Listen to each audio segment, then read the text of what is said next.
So, nagbabalik nga tayo dito. Parang feeling ko homecoming. Ang location natin ngayon dito sa Villelas Farm.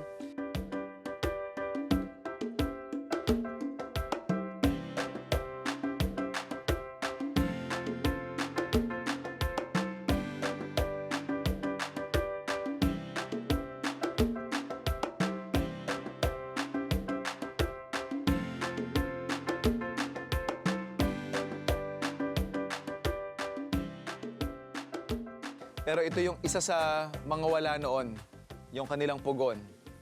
Siyempre, gagamitin natin yan gamit ang kanilang balimbing. Yan o. Hinog na hinog, dito natin mismo hina-harvest yan. Normally, pinapangas-pangas lang ng mga bata yan. Pero this time, we'll use yung juice, ibabrush natin doon sa ating chicken, pasok natin sa pugon. So let's start ang ating balimbing chicken. Ito yung ating balimbing. Literal, pipigaan lang natin to.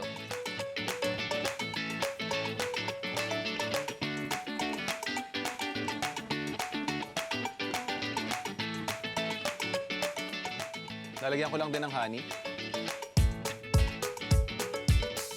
I-reduce lang natin to by half, and then after nun, saka natin ilalagay yung ating basil leaves. So medyo makapal na yung ating balimbing. We'll just turn off the heat. And then, yung ating basil.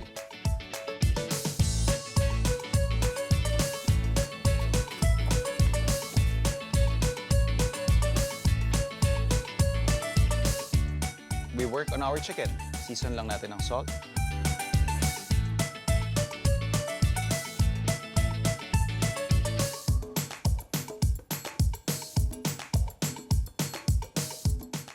So ready na yung chicken natin.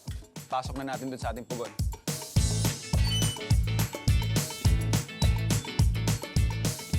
Yeah! I'd say yung temperature nito ngayon, hindi bababa ng 700 degrees Fahrenheit. Kasi nandito pa ako, ilang feet na yung layo ko, sobrang init pa rin. So ihahawi lang natin yung ilang uling.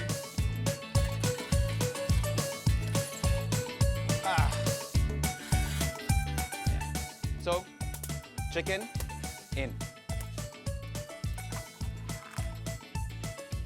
Typically, you would wanna close yung pugon mo para, syempre, matrap mo yung init. Pero dahil sobrang init niya, and we don't wanna overcook yung ating chicken, iiwan ko na lang siya na ganyan. And yung radiant heat naman is more than enough, pero saktong-sakto lang yan para somehow mabantayan pa rin natin yung ating chicken at hindi ma-undercook yung loob tapos sunog yung labas. Balikan na lang natin to, and then after that, pwede na tayo mag-serve.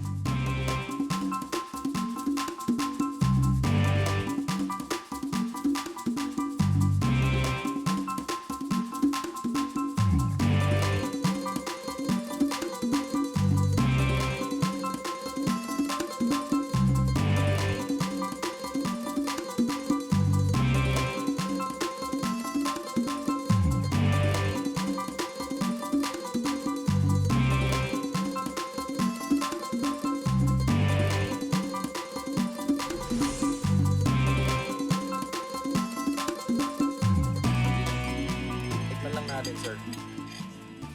Yan po yung basil balimbing.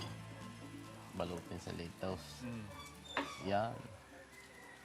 Iba'y kita yung naging Koreano di yan. Ay, syempre. Yan po. Dapat yan, mustasa na lang para Pinoy pa rin po yun. Tikman natin na kay. Baka galing talaba yan, lasa. Yan sinasabi naglulutaw. Very subtle yung basil. Kahit paano lumaban din yung lasa ng balimbing. Actually, Nagbigay asim. Hindi ako makaget over yung juiciness ng manok eh. Hindi nawala. No? Which is something na mahirap gawin, lalo na for wood-fired oven. Kasi iba-iba yung temperature niya. 700 Malakas. dito sa dulo, 1,000 dun sa mas malapit sa apoy. Sa apoy. Galing naman ng oven. Ito, hindi ako mag-take credit dito kasi oven to eh. Pero alam ganyan ko anong pinakamasarap sa chicken pag nakain.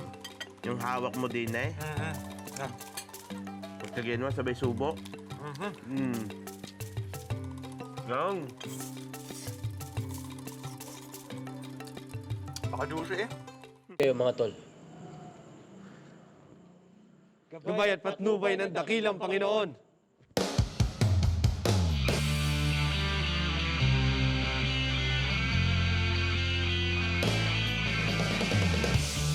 Alam nyo mga kapuso, kapag wala akong taping, isa sa mga hilig kong gawin ay kumain. At ngayon, magkakaroon na ako ng chance na mag-dine in sa isang restaurant na matagal ko nang gustong kainan. Actually, 2 to 3 times ako nadaanan to. And lagi ako curious. Never lang ako nagkaroon ng time na bumaba. Kasi lagi ako papuntang work eh. Pagkapasok mo, ma-feel mo kung gaano ka welcome sa place. Na-feel ko agad.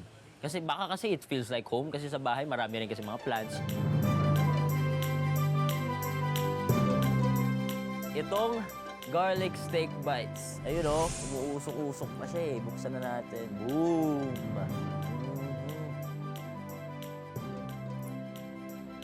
Wow. Sobrang juicy niya. Sobrang sarap niya. Kaya guys, kung gusto niyo try ito, pumunta kayo dito. Try natin itong steak na to kasama yung horseradish de la sauce. Lagyan na rin natin ng onting salsa. Teka lang.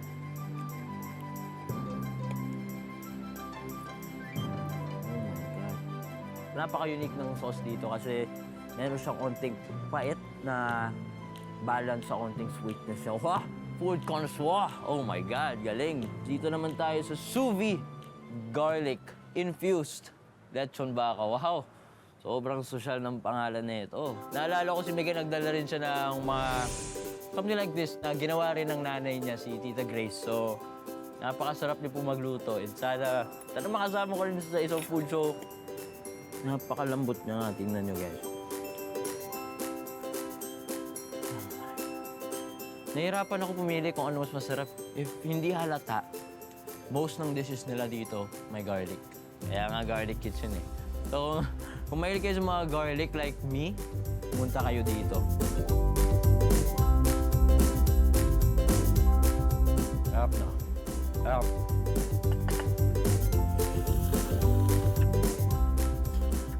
Guys, di ko nakita may fermented garlic scallops pasta.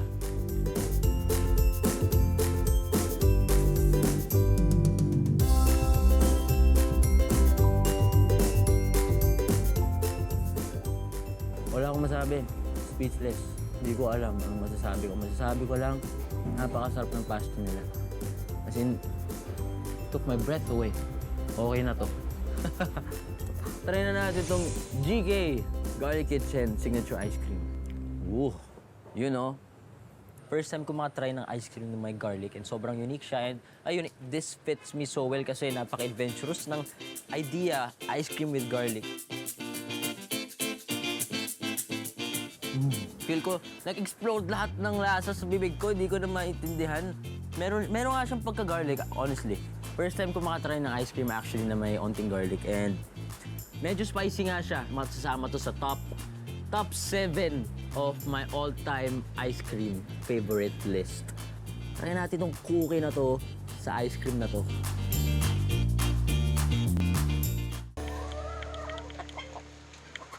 Food Explorers, walaan niyo yung lulutuin ko ah. Meron tayong hinog na langka. Meron tayong saba. At meron tayong nyog. So, naisip niyo na ba kung anong lulutuin natin? Nope, nope, nope. Hindi tambong-tambong or bilo-bilo ah. Gagawa tayo ng savory version. Kasi, in-expect ko na nasasabihin nyo na parang merienda yung lulutuin natin ngayon. So, i-apply lang natin yung konsepto na yon, pero hindi matamis yung kalalabasan dahil kapartner natin siya sa manok. So, gagawa tayo ng ginataang manok.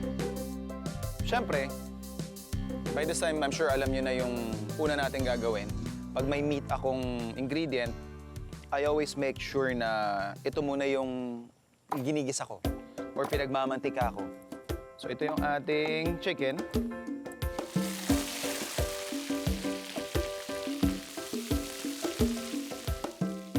So, habang sinisir natin, prepare natin yung ating aromatics. We have here, galing sa farm, yung ating ginger, yung ating onions.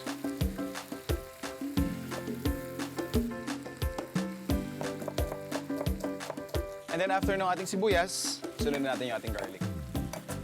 Atin ang igigisa, starting with our ginger, then ating onions, at bawang.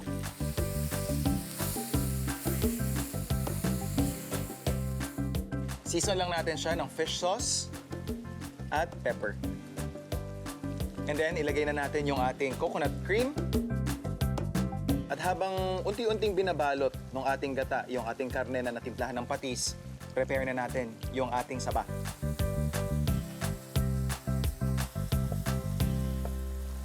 So pagkakat nito, lagay lang din natin sa ating pan.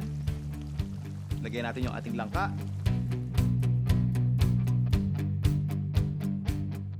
At yung ating buko. Pakukulan lang natin to for around 15 minutes. After nun, pwede tayo mag-plate. Iba yung ano, iba ang ulam kapag may saba, may... Tsaka yung langka, parang ginamit mo siyang pangpatamis. Yes po. Sa inyo po galing yun lang ka, ma'am eh. Hindi, syempre. Syempre, hinog sa puno. Hinog sa puno, yes. Pero masarap nga rin yung nakakamay. Sarap ah. Pwede rin ano? Pwede pala. First time ko rin siyang ginawa eh. Para siyang yung mga pininyanghang manok. So, anong tawag mo dito, chef? Ginataang manok. Paano? As common yun, nilangkaang manok. O, palitan na natin daw nilang kaang manok. Nilangkaang manok. Oo. Ano na, kasama na ang dessert, kasama ang main course. Main course, yes. Tsaka masarap yung yung gata, yung naglalatik. Ayan ma'am, kita mo yung Masarap lumalabas siyang na. masarap siyang isabaw, tapos lasa mo yung parang may alat, tapos yung tamis nung langka. Ngayon ako nakakain na yung langka. Nahinog na lang pa. Hinog na langka na inilahok sa ulam. Ulam. Yeah. Akala ko ang gagawin mo ay mga bilo-bilo, nung nagtanong ka ng langka, ng saba. Sabi ko, dessert ang gagawin. Yun pala ay pang-ulam. Pang-ulam. So, masarap. Pasado naman. Tsaka amoy na amoy mo yung langka.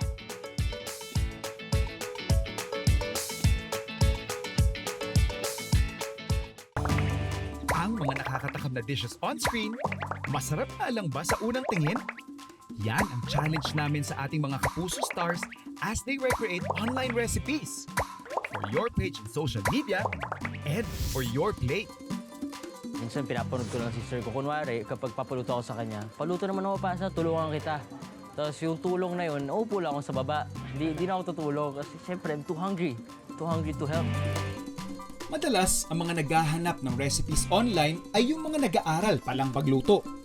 And if pasta is your go-to dish tulad ni Rahil, subukan mo ring i-recreate ang tomato pasta na ituturo niya sa ating ngayong gabi. Before anything else, lutuin muna natin yung pasta. Lagyan na natin ito sa boiling water. May mga for around like 10 minutes.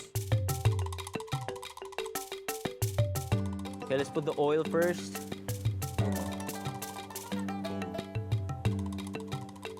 Dapat naka-measure din kung gaano karaming onion yung gusto mong lagyan. So, saktuhan lang naman kung mineasure ko. Lagyan na natin itong garlic. Garlic from Garlic Kitchen. Lagyan natin. Slowly but surely. Tantayin natin. Kung nakikita nyo na medyo brown-brown na siya. Pwede na natin lagyan mamaya itong mga tomatoes. Lagyan natin ito. Boom! Mix-mix lang natin hanggang lumambot siya. Saka natin siya imamash. Para maging tomato sauce. Correct. Cut natin yung chili. Actually, kung ako sa bahay, usually lalagyan ko siguro mga 6 na sili eh. Kasi mahilig talaga ako sa spicy.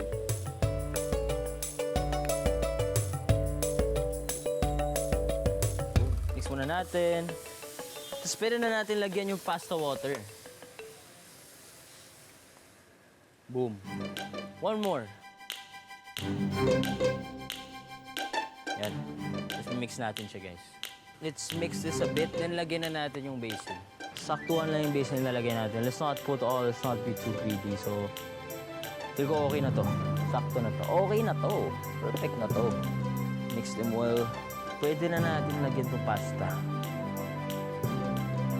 Just get a ample amount kung gaano mo ilan mo kung gusto. Boom. Konti pa. Hook.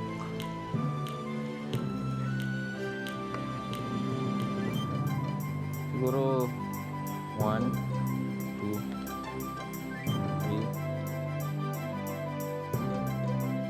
Wow, kita niya yan. Boom.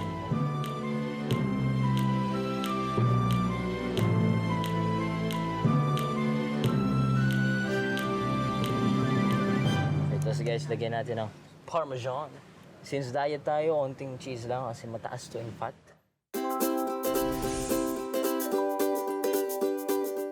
Sinong hindi gusto mag-try na ito? Sino?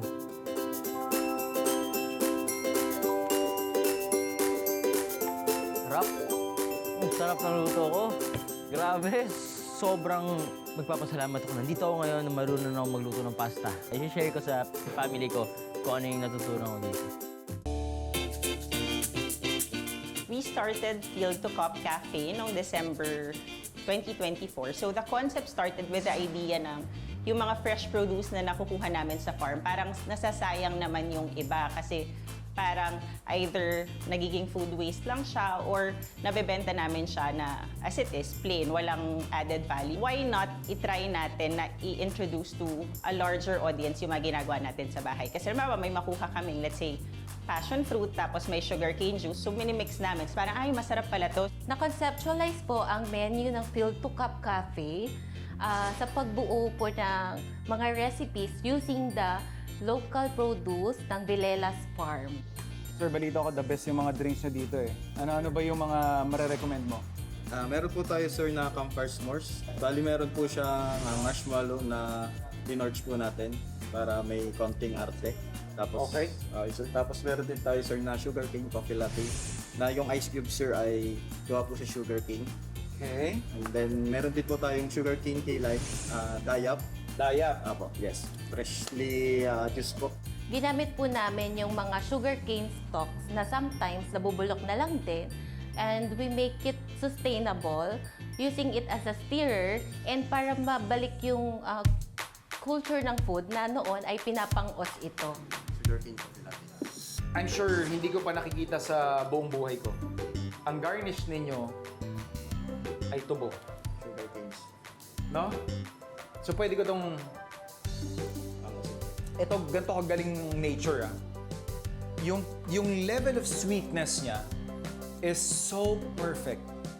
Hindi siya sobrang tamis, hindi rin siya matabang, hindi siya yung medyo matabang, hindi siya yung medyo matamis.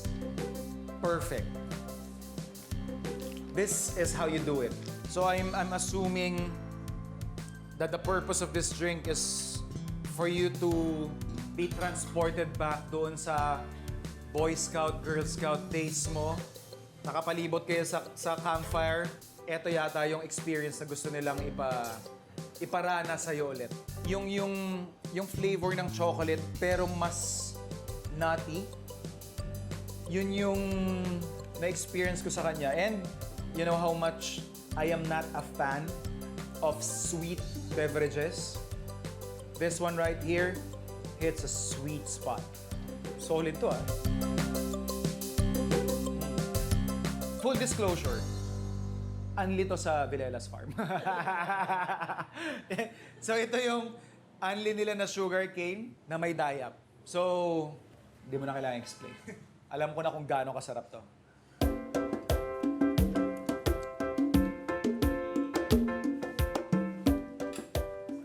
For those who haven't tried sugarcane juice and dayap, iba man, I'm telling you. Iba yung sarap niya. And itong garnish na to will never get old. Winner eh, no?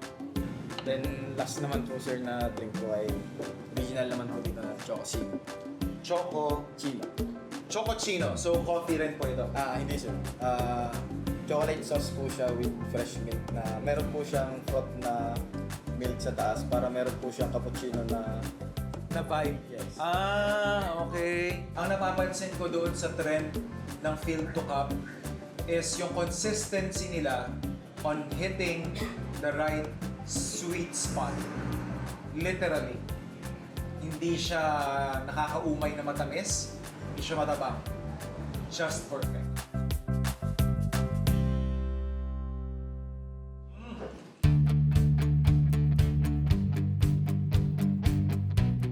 Siyempre, aside dun sa talaga namang spectacular nilang line of beverages, meron din silang ino-offer na pagkain. So dyan, yung kanilang Smoky Barajo Liempo. Smoky. Check. Barajo. Oh, yun. Angas. It gives you that bitterness na pleasurable. So hindi siya yung mapait na gusto mong iluwa. Siya yung pait na parang china-challenge ka lang niya. Sige nga, isa pa. Medyo mapait ah. Sige nga, isa pa. Yun yung karakter nung dish na to. And ito lang. One of their signatures talaga is utilizing what is in season, what's available. Alam nyo naman, it's right up my alley. So ito, yung atsara nila, sila mismo yung gumagawa. And yung in season, na balimbing.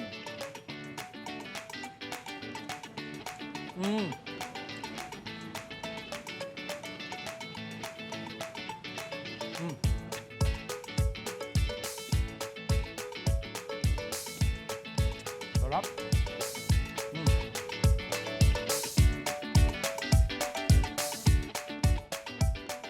Na-enjoy mo ba ang dishes na pinagsaluhan natin today, Food Explorer?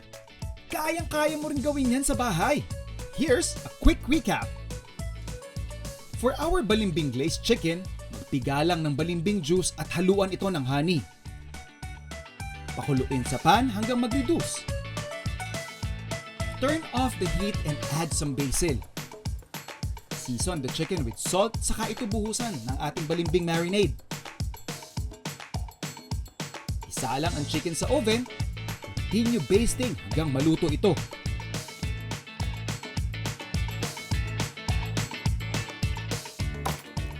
At para naman sa ating ginataang manok, sear the chicken, then add your aromatics. Season with fish sauce. Ihalo ang coconut cream. Ilagay ang saba, langka, at laman ng buko. Pakuluin hanggang maluto. Happy eating, Food Explorers!